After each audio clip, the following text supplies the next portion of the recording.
Now, after that jumping off point, then everything else that happens next is what's important. So let's run down some quick and dirty strategies about how you can use the holidays to meet some women. Strategy number 1, the internet community strategy. How this works is by using the internet as a way to do holiday party recon. Of course, recon, for all you civilians out there, stands for reconnaissance. How do you do this? How you do this is by using sites and services like Facebook, Twitter, MySpace, Meetup.com, your local news websites, and any other ones that you can think of, where you can find out about what people are doing in your neck of the woods for the holidays. A lot of people post up last-minute information on parties and events that they're going to or that they've heard about. So use this resource to your advantage. This is a good way to meet up with other single people who are out there ready to mix and to mingle. Strategy number 2, the programmer strategy. Now, if you think I'm advising you to become a software developer with this one, or if you think I'm talking about you going out and getting an IT degree, well, congratulations. You, sir, are very wrong. No, in fact, what I'm talking about is just the opposite, unless you're using the internet community strategy I just went over. What I'm saying to you with this strategy is this. Get off the internet, step away from the computer and the laptop, and step outside your door and start attending some programs. Programs can be any special events that you hear about. The easiest and probably the best way to do this is by paying your Family Guy tax. And when I say Family Guy tax, I'm not talking about Peter Griffin and Stewie and all the rest of those people. I'm not talking about the tax that you pay for buying a DVD collection of a cartoon series. No. What I'm talking about is overpaying your brother, father, uncle, son, or cousin tax. Volunteer to go to all the school plays, school holiday programs, community holiday programs, church programs, or whatever else that you hear about through your family and maybe even some of your friends. Yeah, all of those programs that you usually just make up an excuse not to go to, or you just try to avoid, go ahead and attend them this year. They'll be glad that you did. And the likelihood that you'll meet some single women there also paying their family tax is really quite great. Strategy number 3, the broadcast yourself strategy. Learn a lesson from YouTube and broadcast yourself. Now, I don't mean make a video begging for a date. No, I mean don't be afraid to just put it out there. Let everybody know that you're a single guy looking for some things to do to fill your social calendar this holiday season. Now, to eliminate the desperation factor entirely, do this during casual conversations. Let your friends know. Let your family know. Let your coworkers know. And even let some strangers know that you strike up some casual conversations with. Let them all know that you're looking for something to get into this holiday season.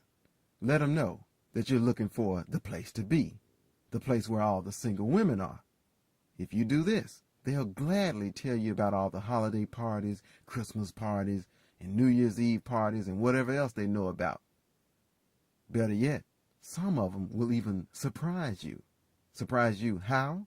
Surprise you by actually just hooking you up with some of the single women that they already know. Just because you're such a great guy. You are a great guy, right? Strategy number 4. The party goer strategy. Now this piggybacks on strategy number 3. Now what I'm telling you in this strategy is to go ahead and make a quality decision for the entire holiday season to stop doing your usual impersonation of a soldier in self-imposed quarantine. Make it your duty to get out of the house and stay out of the house. Don't turn down any holiday parties, Christmas parties, or New Year's Eve parties you get invited to. And also, make it your mission to hunt down as many more of them as you can find.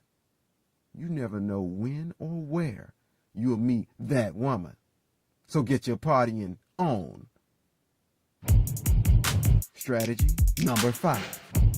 The faith-based strategy. That's right.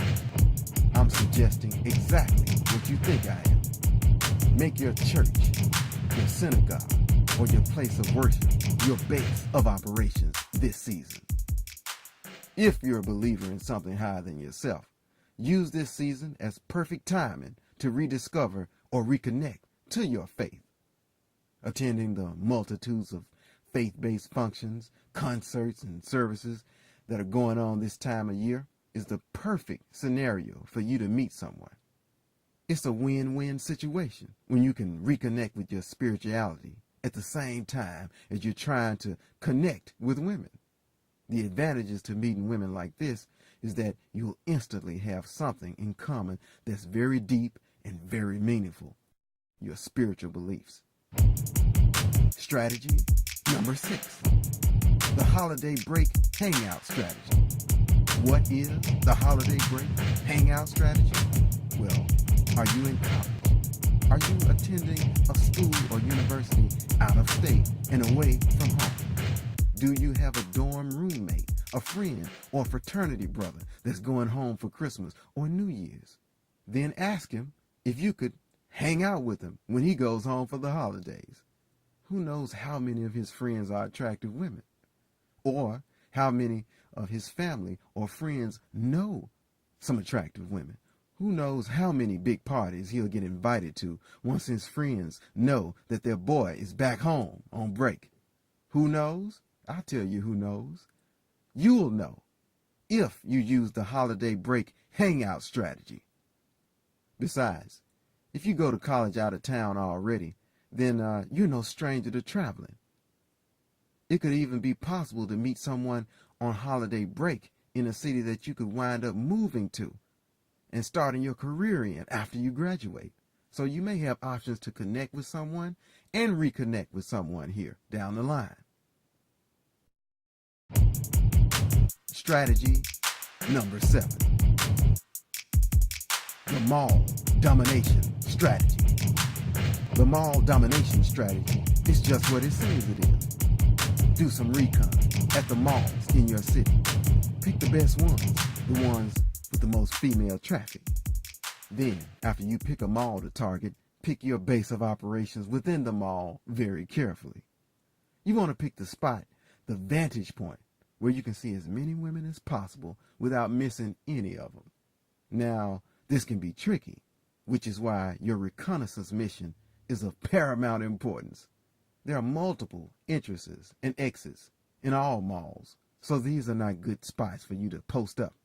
Also, just aimlessly walking around the mall isn't good either. You may never meet the woman that'll make your socks roll up and down because she may be walking behind you all the while, or she may be walking so far ahead of you that you never see her. Here's what you do. First, go to the mall. Actually, go into a store or two and buy some things. Why? Because you wouldn't want to actually look like a guy out just hunting for women, would you? That's why you buy something. So you can be carrying a bag in your hand when you approach a woman. Think of it as a prop that can also double as a ready-made conversation starter. So after you've got your bag, pick a bench to sit on, or a place to stand, or a banister, or whatever to lean against, and just relax. Don't move. Prepare to stay there for at least an hour. From this vantage point, you just keep your eyes open while you're talking on your cell phone, which is another prop, by the way. Pay attention to what stores most of the more attractive women are going into and choose somewhere nearby to set up your home base. Now, if after an hour you stop seeing the kind of women you want, or if you start seeing the same women over and over again, that's when you take your mission to the next level. Now, the next level in this case would, of course, be the next floor. That is, if the mall that you're in has more than one floor, of course. Regardless, as you watch the women go by, if you see one that you like, it's time for you to do some more shopping. Follow her until she picks a store to go into, and then you do the same. Then you can either strike up a conversation while you're inside with her, or you can talk to her as you're both about to leave out. Now, I already know what some of you guys are thinking. What do I talk to her about? The answer is, you talk to her about anything that's happening right then and there at that moment. Ask her her opinion of something in the store you want to buy for your sister or your mother. Ask her what perfume is popular now with women. Again, so you can get it for your mom, your sister, or maybe even your daughter if you have teenage girls. All you have to do really is smile and either ask her something, tell her something, or suggest something to her. The possibilities are really endless as to the amount of things that you can strike up a conversation with a woman about in a mall. So that's how you implement the mall domination strategy. Also, if things run dry for you at the mall that you're at, you can always move to another mall and see if you can accomplish your mission there. Also, another thing about malls, the days leading up to Christmas and the day after Christmas, for those after Christmas sales. Now, those are the times that are much better for this kind of strategy than, say, something like Black Friday, the day after Thanksgiving event. Because on that day, women are usually a lot more intense and focused on bargains than at other times. Not to say that you shouldn't be on the lookout for women on that day. It's just that the stress level is higher, and they're usually on a whole nother mission. They're too distracted by the sales, which will make your tactics for breaking the ice harder to pull off. But it can be done.